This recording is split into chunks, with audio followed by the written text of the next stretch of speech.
हम आपसे यह जानना चाहते हैं, पहले अपना परिचय तो दे दो भाई। जी मेरा नाम आनंद प्रकाश हुआ सर, और मैं इसी जिले का रहने वाला हूं, और पिछले 1 वर्षों से मैं जॉब में भी था, अभी मैं नहीं हूं।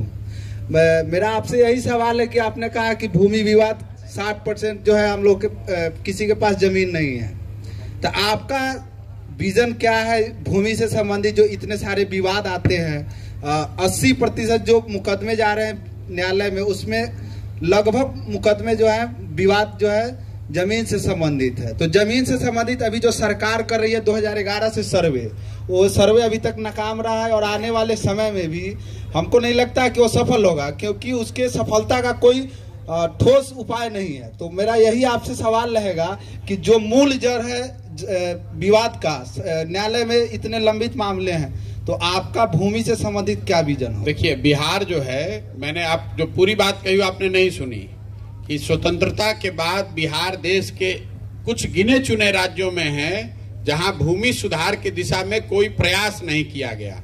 जो यहाँ पर लैंड का मेजरमेंट है वो ब्रिटिशर्स के टाइम पर हुआ, उसके बाद कोई यहाँ पर कॉम्प्रिहेंसिव सर्वे हुआ ही नहीं। अभी सर्वे नहीं हो रहा है, अभी लैंड का डिजिटाइजेशन हो रहा है।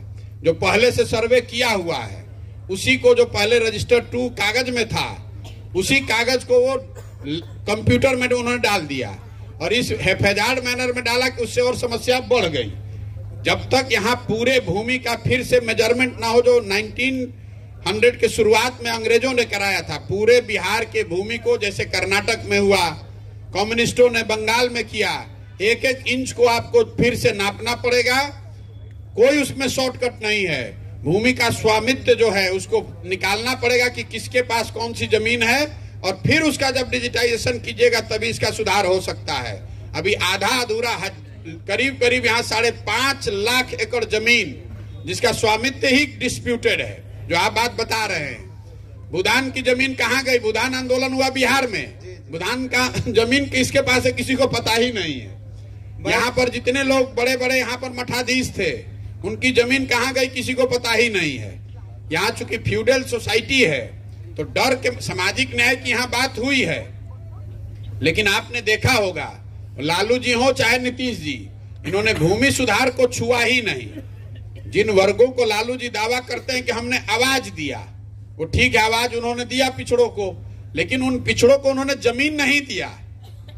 उन्हीं लालू यादव ने पिछड़ों के लिए स्कूल नहीं बनवाया, उसको पूंजी नहीं दी, उनको आवाज दे दिया और ये कहा कि हमारे नाम का और हमारे बच्चों के नाम का जय जयकारा जिंदगी भर करते रहो, हमको राजा बना के रखो।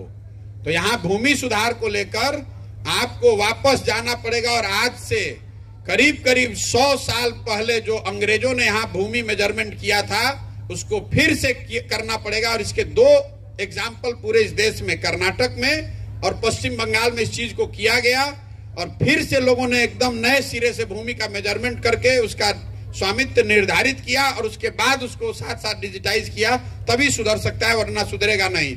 अभी बिहार में जो भूमि से की व्यवस्था है वो न सरकार चला रही है, न सीओ चला रहा है, न कर्मचारी चला रहा है, उसको अटॉर्नी चला रहे हैं जो गांव के दलाल हैं। आपको भी मालूम है? जी बिल्कुल बिल्कुल, हम सर जॉब में रह चुके हैं, इसलिए मेरा ये सवाल हर प्रखंड में मुझे सीओ लोग से मुलाकात होती है, बात होती है, वो बता रहे हैं कि रजिस्टर 2 का कोई रिकॉर्ड है ही नहीं।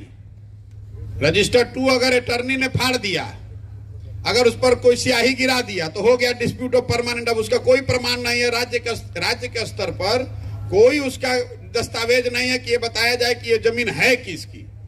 तो हर गांव में आप लोग तो रहते हैं, यहाँ आपको ज्यादा मालूम होगा, कोई ऐसा गांव नहीं है जहां पर 4-5 दलाल जो कर्मचारियों के साथ जुड़े हुए हैं, जिसको आप बोलचाल की भाषा में यहाँ क्या कहते हैं हमको नहीं मालूम है, अभी तक छपरा तक तो लोग उसको अटॉर्नी कहते हैं।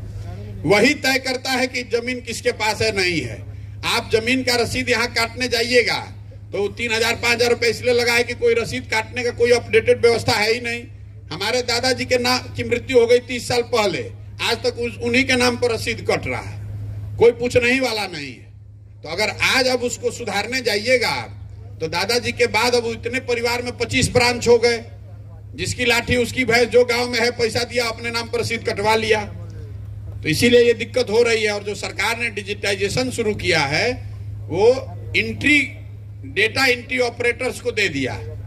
उनकी ना कोई प्रशिक्षण, ना उनकी कोई जानकारी। जितना एंट्री कीजिएगा उतना पैसा आपको मिलेगा। तो हड़बड़ी में आपका जमीन हमारे नाम पर चढ़ा दिया, हमारा जमीन इनके नाम पर चढ़ा दिया। अब आप जाइए वहां पर और DCLR के ऑफिस में, CO के ऑफिस में 10,000, 15,000, 20,000, 50,000 रुपए दीजिए उसको सुधारने के लिए।